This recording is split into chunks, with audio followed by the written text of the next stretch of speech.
Les fonts baptismaux sont utilisés par les chrétiens pour pratiquer le sacrement du baptême.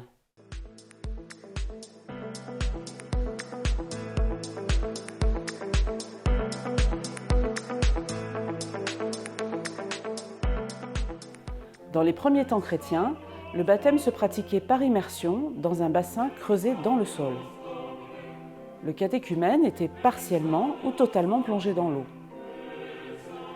Les premiers baptistères étaient de véritables édifices élevés près des basiliques et placés sous le vocable de saint Jean-Baptiste.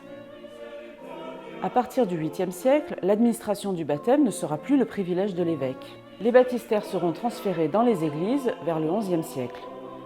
La généralisation du baptême des enfants et la modification du rite, le baptême par infusion où l'eau est versée sur la tête, va conduire à installer dans les églises des cuves plus petites posées sur un piédestal. Dans le Cantal, on peut voir deux très belles cuves baptismales remontant à l'époque romane, à Chalvignac et Mauriac. Celle de Mauriac est ornée d'arcatures où prennent place scènes religieuses et divers motifs profanes. Des cuves en pierre compartimentées sont conservées dans les églises de Chavagnac et Neuve-Église. La belle cuve de la chapelle d'Alagnon est ornée de médaillons de style Renaissance et de portes décorées de remplages gothiques. Dans certains cas, les fonts baptismaux sont intégrés dans les murs et fermés par des portes. Au XIXe siècle, les artisans vont réinventer les fonts baptismaux en bois, de style néo-gothique dans la plupart des cas.